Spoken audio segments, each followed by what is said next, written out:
नमस्कार दोस्तों, एक बार फिर से आपके अपने YouTube चैनल प्रकाश आईटीआई में आप सभी का हार्दिक स्वागत है। बेटा अपन पढ़ रहे थे थ्री फेज इंडक्शन मोटर और थ्री फेज इंडक्शन मोटर में अपन ने लॉसेस तक देख लिए थे पिछले लेक्चर में। अगर आपने नहीं देखे हैं तो आप लॉसेस जरूर देख लें। उसके बाद आज अपन जो डिस्कस करने वाले हैं वो काफी इंपॉर्टेंट टॉपिक है और यहाँ से आपके 101% क्वेश्चंस पूछे जाते हैं। जो बच्चा भ्रमित होता है वो बेटा आज का टॉपिक है, इसी में से ही थ्री फेज इंडक्शन मोटर में भ्रमित हो सकता है, क्योंकि बेटा इसमें थोड़ी चीजें रिलेट करके अपन देखेंगे। आज अपन जो पढ़ने वाले हैं वो मैं आपको बता दूं कि rotor input, rotor output, slip और कॉपर लॉस में संबंध देखने वाले हैं। ठीक है ना।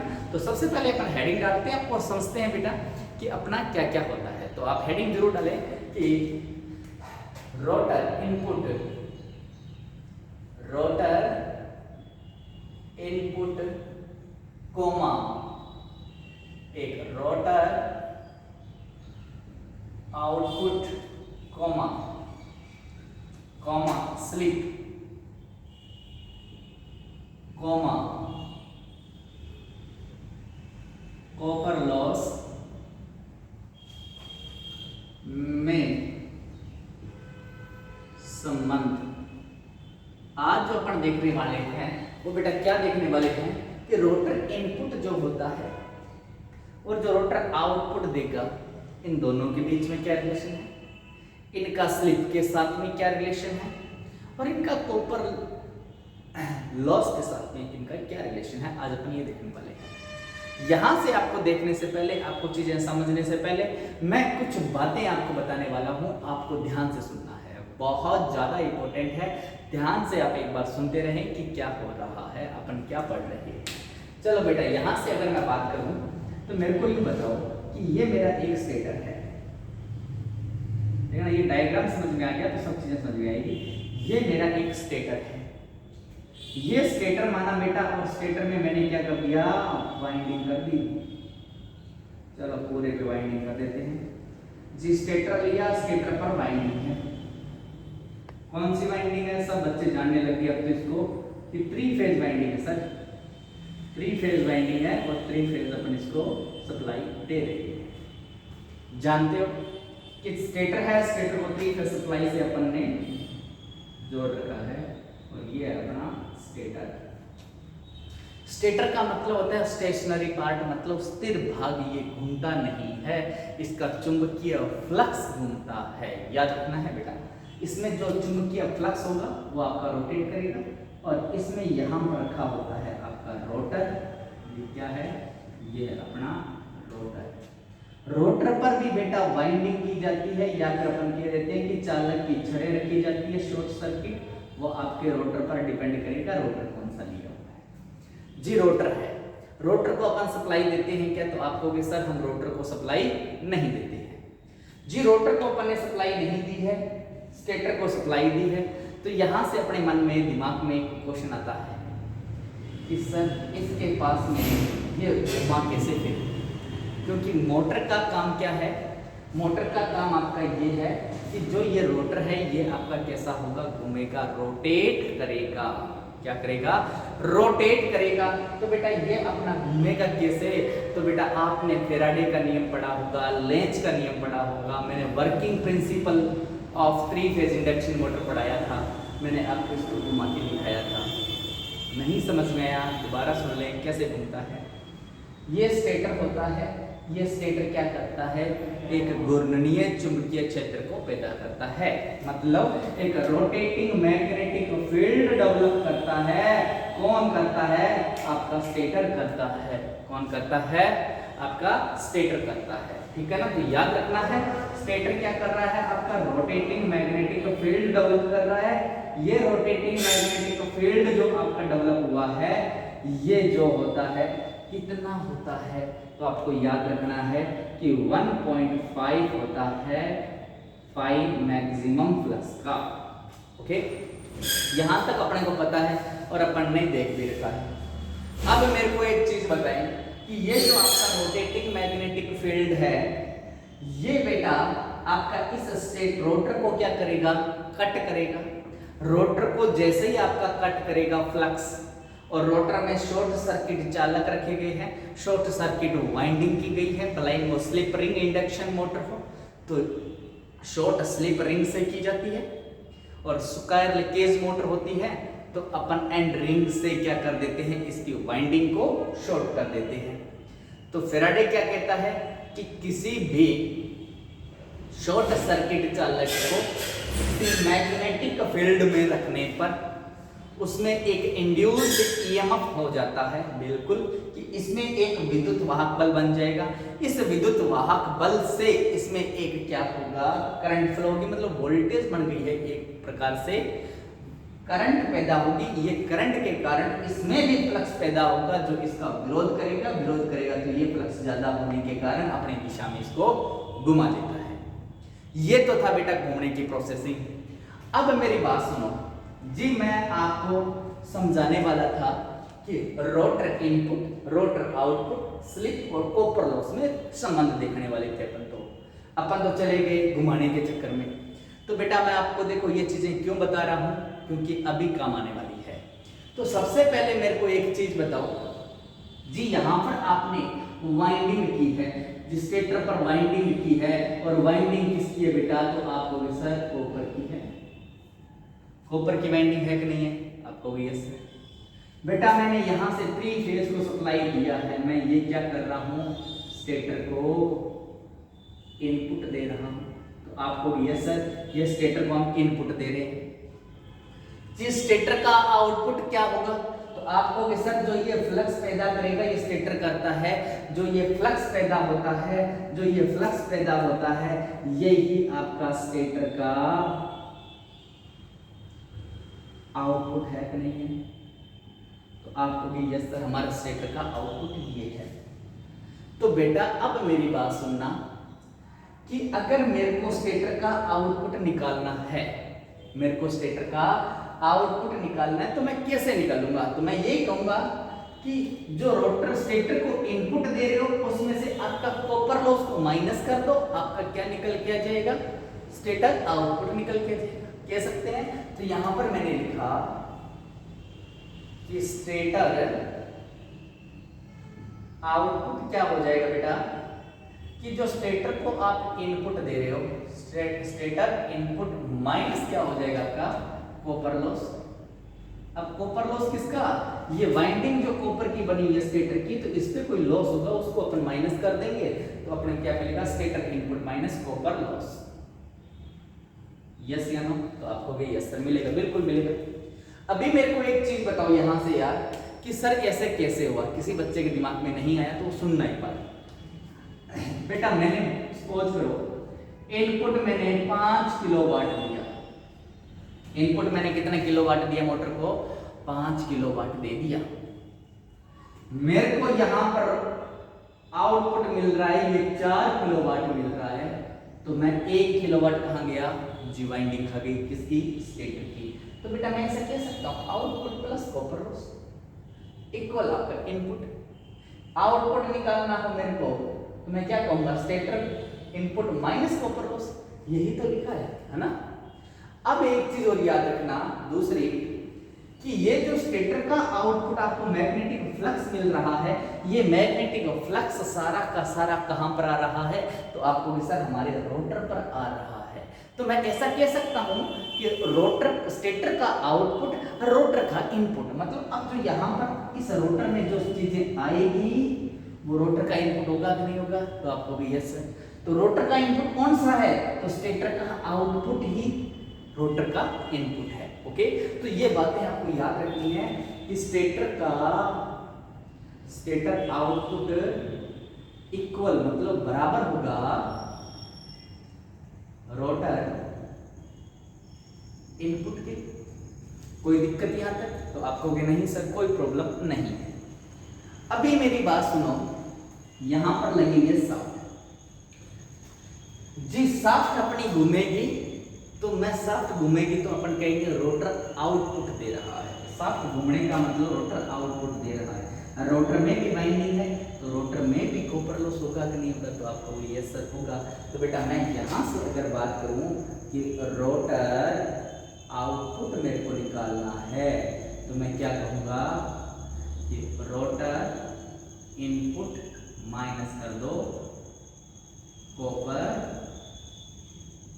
लॉस को, यस या नो? तो आपको यस मतलब जो आपका यहां से इनपुट मिला माइनस कर दो कॉपर लॉस को, आपको यहां पर आउटपुट मिलता है, राइट? तो आपको यस बिल्कुल मिलेगा। तो बेटा ये फॉर्मूला हो गया। मैं इसको ऐसा भी लिख सकता हूं, इधर देखें, ये बहुत इंपॉर्टेंट बात है कि यहाँ पर मैंने लिखा रोटर इनपुट, तो मैं रोटर इनपुट को स्टेटर आउटपुट भी लिख सकता हूँ। कई बार ऐसा आ जाए कि रोटर आउटपुट क्या होगा, stator output minus copper loss, ये चीज भी होती है।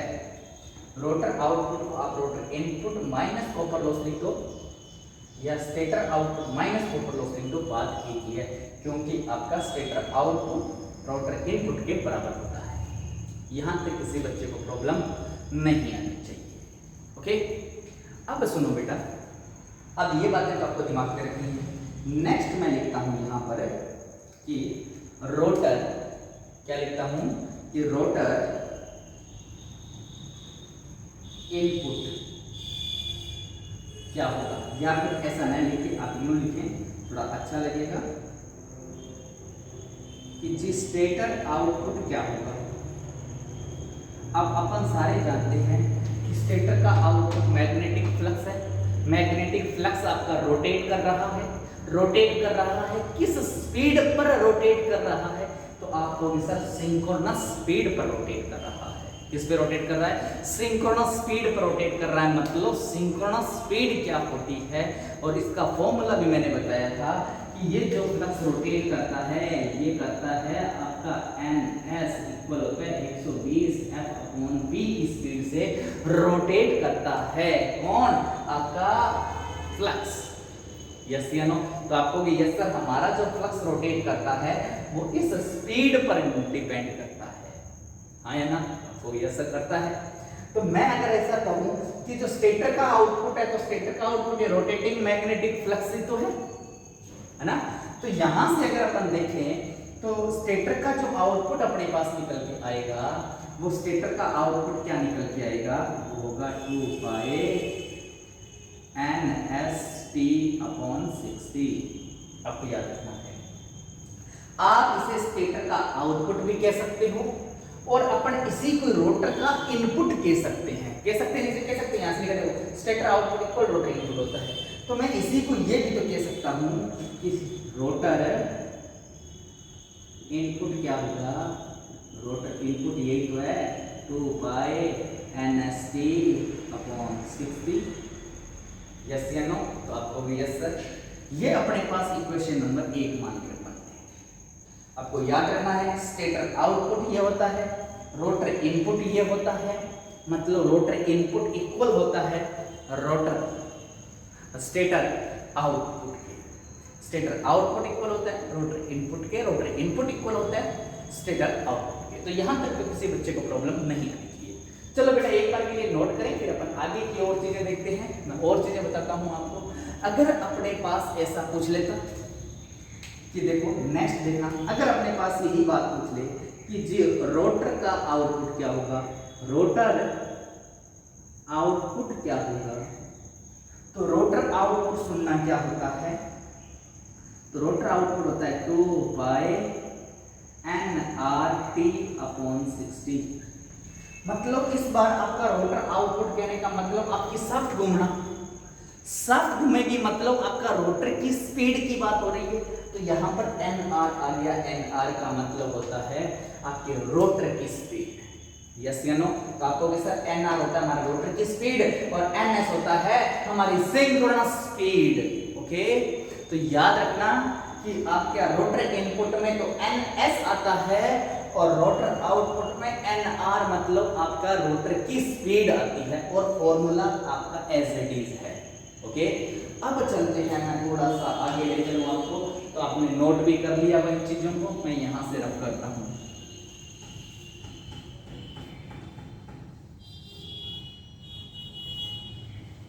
अब देखिए बेटा थोड़ा सा आगे की ओर मूव करते हैं। अब देखो बेटा, मेरे पास दो फॉर्मूले निकल के आए, एक फॉर्मूला तो ये हो गया और एक फॉर्मूला मेरे पास ये हो गया, ये इक्वेशन नंबर 2 हो गया। कोई दिक्कत यहाँ नहीं।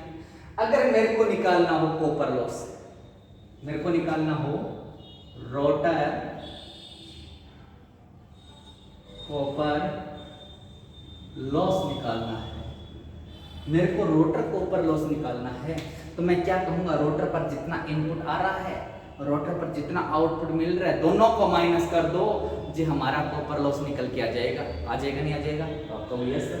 तो कॉपर लॉस क्या होता है, रोटर का कॉपर लॉस क्या निकलेगा? तो याद रखना है आपको कि रोटर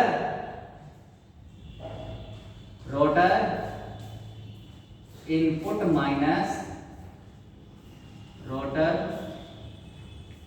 आउटपुट, दोनों को अगर मैं माइनस कर देता हूं तो मेरे पास क्या निकल के आएगा? रोटर कॉपर लॉस निकल के आ जाएगा। आएगा कि नहीं आएगा? जी आपको भी आएगा सर। तो बेटा करना क्या है, माइनस कर देते हैं। फिर देखो करना क्या है, माइनस कर दो। जो यहां पर मैंने लिखा कि rotor copper loss equal rotor input कितना है बेटा, तो अपना रोटरी इनपुट कितना आया है, तो यहां से देखो रोटरी इनपुट कितना है 2 पाई NST अपॉन 60। तो ये फॉर्मूला बेटा देखो, रोटरी इनपुट है तो रोटरी इनपुट कौन सा, इक्वेशन 1। तो ये फॉर्मूला लिख दो बेटा, यहां पर क्या लिखा मैंने कि 2 पाई NST अपॉन 60। एक माइनस कर दो रोटर आउटपुट, और रोटर आउटपुट कितना है, तो आपको सर रोटर आउटपुट ये रहा 2 पाई NRT अपॉन 60।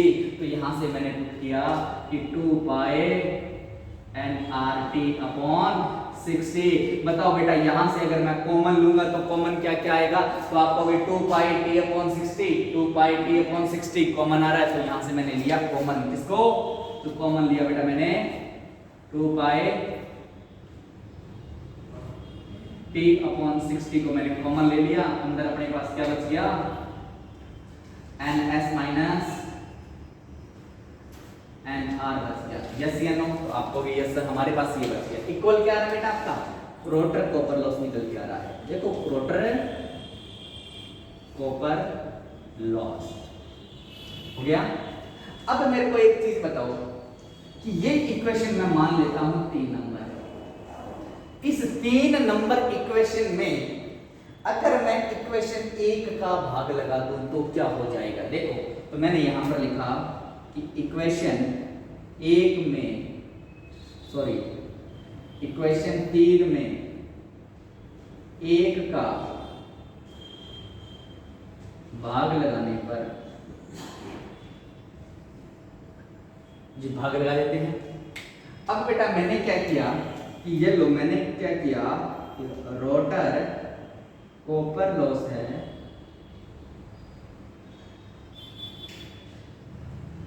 इसमें कितना है 2 पाई T upon 60 bracket NS minus NR। ये अपने पास इक्वेशन 3 है कि नहीं है जी, यही उतारेंगे। इसमें अपने को भाग लगाना है इक्वेशन 1 का, तो इक्वेशन 1 कौन सी है, रोटर इनपुट का भाग लगाना है। आप ऐसा भी लिख सकते थे, कोई दिक्कत नहीं है। तो मैंने यहां पर भाग लगाया रोटर इनपुट का। तो जैसे ही मैं रोटर इनपुट का भाग लगाऊंगा तो बेटा देखो रोटर इनपुट इक्वल होता है, रोटर इनपुट इक्वल क्या होता है 2 पाई NST अपॉन 60। तो ये वैल्यू अपन क्या करेंगे, यहाँ पर पुट कर देंगे। तो यहाँ से मैंने वैल्यू पुट की कितनी, 2 पाई NST अपॉन 60। देखो बेटा संख्या कट कौन सी रही है, काट दो जो कट रही है। तो आपको पता है 2 पाई से 2 पाई T से 2 पाई T कैंसिल हो गया, 60 से 60 कैंसिल हो गया। तो यहाँ से मेरे पास देखो बेटा फॉर्मूला क्या निकल के आया है कि रोटर कॉपर लॉस इक्वल अपने पास निकल के आया है NS माइनस NR अपॉन नीचे क्या बचा NS बटा में क्या है रोटर इनपुट। यस या नो? तो आपको भी यस सर। अभी मेरे को एक चीज बताओ, आपने कभी ऐसा फॉर्मूला पढ़ा है क्या कि NS minus NR upon NS क्या होता है? तो आपको सर स्लिप होता है। क्या होता है? स्लिप का फॉर्मूला पढ़ा होगा बेटा, अगर नहीं पढ़ा तो यहाँ से लिख दें कि स्लिप इक्वल होता है कि synchronous speed minus rotor speed बटा सिंक्रोनस स्पीड। स्लिप होता है कि नहीं होता, तो आपको ये सब होता है बेटा। जल्दी से नोट करें, फिर आगे की और चीजें बतानी है मेरे को आपको। अभी अपन रिलेशन निकालेंगे, अभी अपन रिलेशन बताऊंगा। अभी आपका जो फॉर्मूला आएगा वो फॉर्मूला आपको याद रखना है, ठीक है ना। तो अभी देखो बेटा, अभी के बारे में क्या याद रखना है आपको, याद क्या क्या रखना है, रोटर आउटपुट याद रखना है, पहला इक्वेशन, रोटर इनपुट और आउटपुट दोनों याद रखने हैं। तीसरा फॉर्मूला ये वाला याद रखना है कॉपर लॉस का। ओके, अभी तक आपको इतने फॉर्मूले ही मेन है जो याद रखने हैं।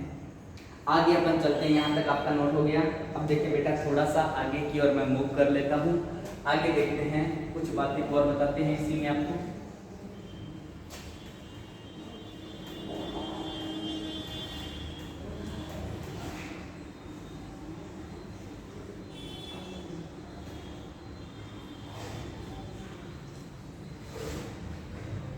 देखें अभी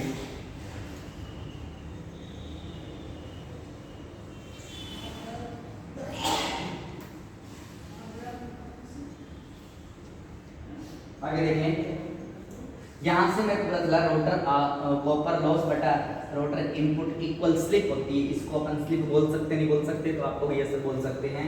तो यहां से लिखो बेटा कि कॉपर क्या था पहले, rotor copper loss, rotor copper loss upon rotor input equal बेटा क्या निकल के आएगा, अपने पास स्लिप निकल के आएगा, ये लो स्लिप। तो बेटा मैंने इसको इधर मल्टीप्लाई कर दिया, तो रोटर कॉपर लॉस इक्वल क्या हो जाएगा, स्लिप इनटू रोटर इनपुट। तो बेटा एक तो फॉर्मूला आपको ये याद रखना है कि रोटर कॉपर लॉस का फॉर्मूला आपके पास क्या होता है। वेरी वेरी इंपॉर्टेंट है, बहुत ज़्यादा इंपॉर्टेंट चीज़ें हैं। क्या होगा कि रोटर कॉपर लॉस इक्वल होगा स्लिप इनटू रोटर इनपुट होगा। ओके, तो यहाँ तक तो किसी बच्चे को प्रॉब्लम नहीं आनी चाहिए। थोड़ा सा अगर मैं आगे चलूँ कि मेरे को यही पूछ ले कि रोटर आउटपुट बताओ, तो रोटर आउटपुट कैसे निकालते हैं अपन यही तो कहते हैं कि रोटर आउटपुट निकालना है। तो रोटर इनपुट में से रोटर कॉपर लॉस को माइनस कर दो, अपने पास रोटर आउटपुट आएगा कि नहीं आएगा, आपको ये सब आएगा। शुरू में फार्मूला देखा था ये। अभी बेटा अपने पास जो वैल्यू आ रही है वो पुट करें। रोटर इनपुट कितना है, तो अपन ने लिखा रोटर इनपुट को rotor input, rotor copper loss का फॉर्मूला क्या है, तो आपको सर ये रहा, तो क्या हो गया, स्लिप इनटू रोटर इनपुट। तो यहां से देखो बेटा मेरे पास जो कॉमन आ रहा है वो आ रहा है रोटर इनपुट, मैंने कॉमन ले लिया, तो 1 माइनस क्या बच गया आपका, स्लिप हो गया। तो ये फॉर्मूला जो आपके निकल के आया है, ये निकल के आया है रोटर आउटपुट का। ये हो गया रोटर आउटपुट। तो बेटा आपको एक तो ये फॉर्मूला याद रखना है, अगर बहुत ज़्यादा बार पूछा गया फॉर्मूला है बेटा। जो ये 4 फॉर्मूले हैं रिलेशन के, बहुत ज़्यादा इंपॉर्टेंट है। 3 तो ये हो गए, 2 पहले पढ़ाए थे ना, तो टोटल 5 फॉर्मूले यहाँ से आपके क्वेश्चन आएंगे। देखो बेटा यहाँ से क्वेश्चन कैसे आएगा, रोटर आउटपुट का क्वेश्चन कैसे आएगा, आपको रोटर इनपुट दे देगा, स्लिप दे देगा, बोलेगा रोटर आउटपुट निकाल, तो निकाल दोगे। आपको रोटर इनपुट देगा कि 5 किलोवाट है, स्लिप अगर 0.4 है, तो बताओ रोटर आउटपुट कितना होगा, तो इजीली निकल जाएगा। दोनों को क्या करना है कि 1 माइनस स्लिप करके आपको रोटर इनपुट देगा, उससे मल्टीप्लाई करना है। ऐसा क्वेश्चन ऑब्जेक्टिव में पूछा जाता है बेटा, ठीक है ना। और पिछले एग्जाम में ट्राई करना, ऐसे क्वेश्चन आपको आए मिलेंगे। अगर रोटर कॉपर लॉस निकालना है, आपको रोटर इनपुट दे देगा, स्लिप दे देगा, रोटर कॉपर लॉस निकाल दोगे, तो आपको ये सब बिल्कुल निकाल देंगे। तो क्या दिक्कत है यार, बिल्कुल सिंपल चीजें हैं। आपको बस बेटा 1-2 बार प्रैक्टिस करनी है। आप अपने तरीके से नोट्स को रेडी करें और अपनी बुक्स के क्वेश्चन को जरूर लगाएं। जिससे आपको बेटा पता चलता रहता है कि हाँ यार किस प्रकार के आपके क्वेश्चंस पूछे जाते हैं। चलो जल्दी से यहाँ तक नोट करें, फिर अपन आगे की ओर मूव करते हैं, थोड़ा सा बताते हैं कि और क्या पढ़ने वाले हैं अपन। तो आई होप आपने यहाँ तक नोट भी कर लिया होगा। अब बेटा जो आगे का टॉपिक आता है वो आता है 3 फेज इंडक्शन मोटर के स्टार्टर, कि एक 3 फेज इंडक्शन मोटर को अपन स्टार्ट कैसे करते हैं। तो पहले बता दें बेटा, मैंने आपको पहले लेक्चर में आपको एक चीज़ बताई थी कि जो 3 फेज इंडक्शन मोटर होती है वो सेल्फ स्टार्ट होती है। जानते हो कि जो स्वयं क्या हो जाती है, स्टार्ट हो जाती है, उसे स्टार्ट करने की जरूरत नहीं पड़ती। फिर भी बेटा अपन स्टार्टर पढ़ते हैं, इसका क्या रीज़न है तो दिमाग में रखना कि जो 3 फेज इंडक्शन मोटर होती है सेल्फ स्टार्ट होने के बाद में भी अपन उसके स्टार्टर पढ़ते हैं। उसका मेन रीजन यही है कि स्टार्टिंग में आपकी जो मोटर है वो आपकी 5 से 7 गुना करंट ज़्यादा लेती है स्टार्टिंग के समय, जिससे मोटर अपनी क्षतिग्रस्त हो सकती है। उस चीज़ से बचाने के लिए अपन मोटर में स्टार्टर पढ़ते हैं, ठीक है ना। जो बेटा अपन नेक्स्ट लेक्चर में देखने वाले हैं आपके 3 फेज इंडक्शन मोटर के स्टार्टर। अगर आपको वीडियो अच्छा लग रहा है तो ज़्यादा से ज़्यादा इसको शेयर करें, और आपको अच्छा लगा है तो लाइक करें। और नए चैनल पे अगर नए बच्चे आए हो, पहली बार विजिट कर रहे हो तो चैनल को सब्सक्राइब करें, क्योंकि यहाँ पर हमारे इसी चैनल पे आपको ड्राइंग की क्लास मिल रही है, मैथ की मिलेगी, साइंस की मिल रही है, और आपकी टेक्निकल की क्लास चल रही है। प्रॉपर चीज़ें देखने के लिए आप इस चैनल को सब्सक्राइब जरूर कर लें। ओके, तो मिलते हैं एक नए वीडियो के साथ में, तब तक के लिए बाय बाय।